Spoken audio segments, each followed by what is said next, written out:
Welcome to the Key Chapters of the Bible podcast. This is a daily podcast that's going through the key chapters of God's Word.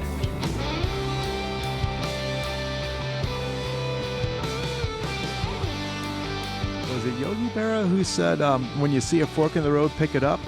Maybe it was, but I'm not really sure that's good advice for pretty much anything, especially when making decisions. Challenge is, life is full of decisions, and a wise person learns the ways of walking with God down the road of life so that when we do come to forks in the road, we have a pretty good idea of which way to go.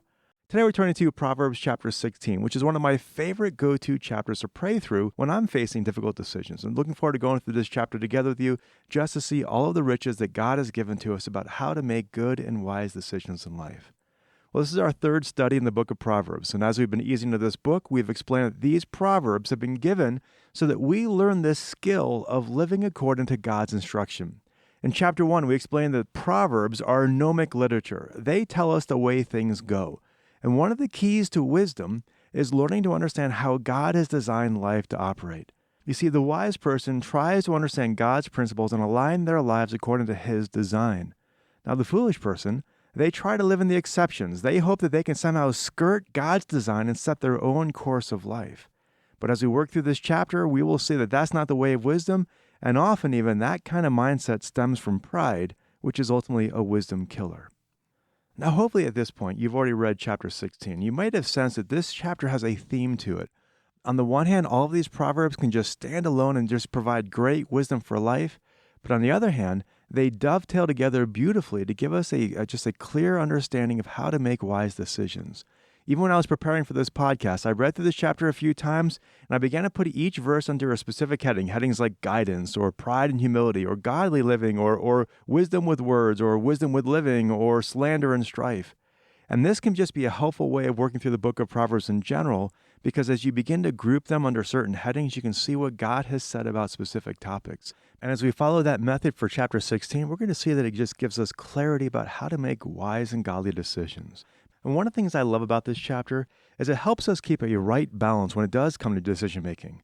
Often when we talk about making decisions, and we talk about wanting to make sure that we're doing what is pleasing to God. Now, that is totally appropriate because we need to push back against the natural tendency of our own will that we just make ourselves king and we just do whatever we want. Lots of people, even churchgoers, will sometimes follow their own path and not really submit it to the Lord, not really let Him lead Him, and they end up just doing their own thing. That's not good. And so we have to resist that natural tendency to do our own thing. We just need to get to that place where we were like Jesus. Remember when He was in the Garden of Gethsemane and He just said to the Lord, "Not my will, but thy will be done"? That's the kind of place we need to get to. That's the kind of attitude we need to get to. But here's the challenge. Sometimes people get paralyzed when it comes to making decisions, and they're afraid of doing something that would not be God's will, and they end up doing nothing. We sometimes call that decision paralysis. When we get to that decision paralysis, Proverbs 16 provides a great balance on how to make good, godly, wise decisions. Because even when God doesn't give us clear black and white indications of what is His will, He still expects us to live a wise life in obedience to Him. And often the irony is that when we are just in that decision paralysis, that inaction is really stemming from fear. And we are fearful because we're afraid of making the wrong decision, but that fear actually shows us that we are operating from what really is a lack of faith, because we're saying that we believe the outcome of our decision is up to us. But it's not really. If you look down at verse 1, it says, "The plans of the heart belong to man, but the answer of the tongue is from the Lord." Or down to verse 9, it says, "The mind of man plans his way, but the Lord directs his steps." Now, the point of these verses is that we may have made the decision, but God determines the outcome. And God will gladly and frequently step in such a way that He directs us to an outcome that we may not have been expecting, but is still according to His plan.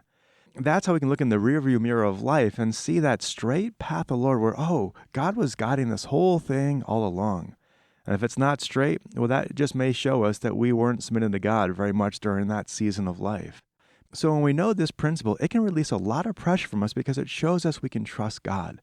God is not going to allow our foot to slip. It's easier to steer a car that's moving, and if we're seeking to honor God and obey His word, and if we're seeking to be surrendered to Him and inviting His intervention, He will step in and He will work in that situation in a way that accomplishes His will. So that's already a key principle from this chapter, but there are many more in chapter 16. And so let's just start digging into this chapter and just seeing how to make wise decisions. Let's talk about just even how hunger is good, for instance. See, we've already established that maybe we're making decisions and the outcome belongs to the Lord. Let's now drop all the way down to verse 26 and see what it says about hunger and how God will use hunger to guide us. It says, a worker's appetite works for him, for his hunger urges him on. And this principle is rooted in the fact that many of our decisions stem from a need in life. For instance, we might need to make money to put a roof over our heads and food on the table, or we might need a car to get to work. And so that need there is a tool in the hand of God to lead us to a place of action, and that action is helping accomplish God's will for our life.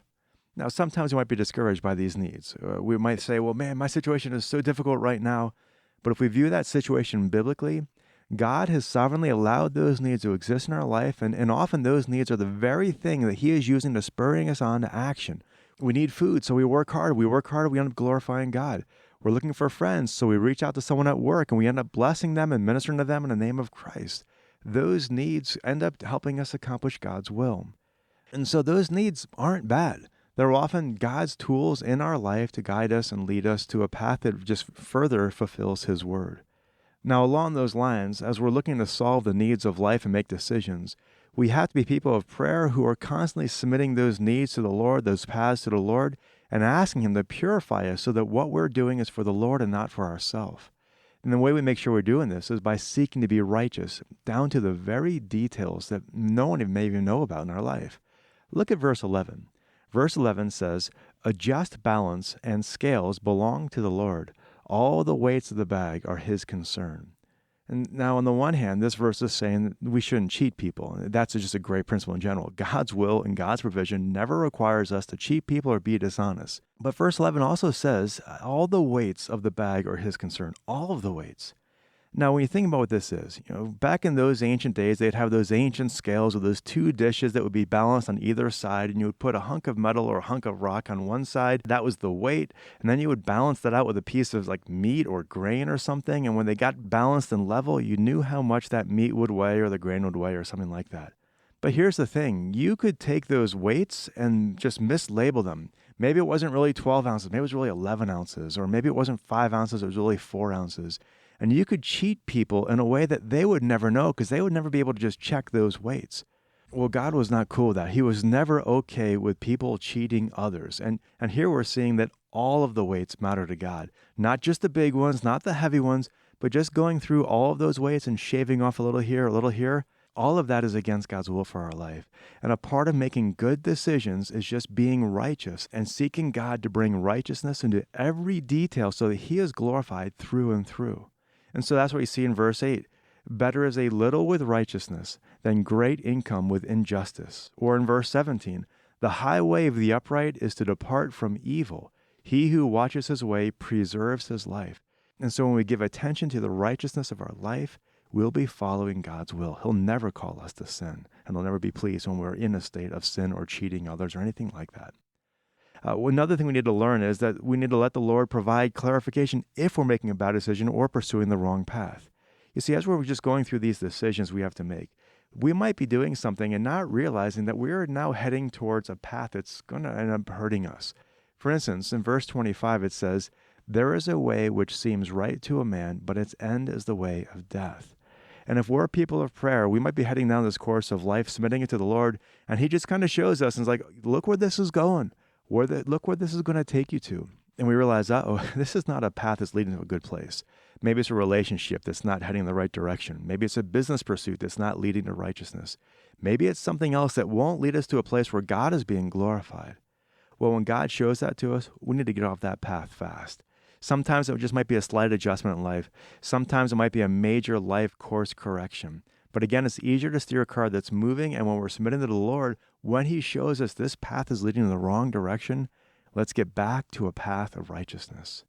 Another thing we have to be always watching out for is our pride. And this is just a decision killer, as we just see in this chapter here. Now, James 4:6 says that God is opposed to the proud, but gives grace to the humble. And if we want God to be opposed to us, let's just be prideful. If we want His grace and His help, let's be humble.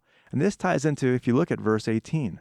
Verse 18 is a very commonly quoted verse in the Bible. It's usually misquoted as pride goes before the fall. But here we see it actually says, pride goes before destruction and a haughty spirit before stumbling. But it's the same idea that basically if we're prideful, we're in danger of falling. Now, why is that? And that's because the person who's prideful is not checking the Lord and not seeing, oh, this way ends in death, or not seeing the pitfalls are coming this way. The prideful person doesn't believe there are really any threats they can't overcome.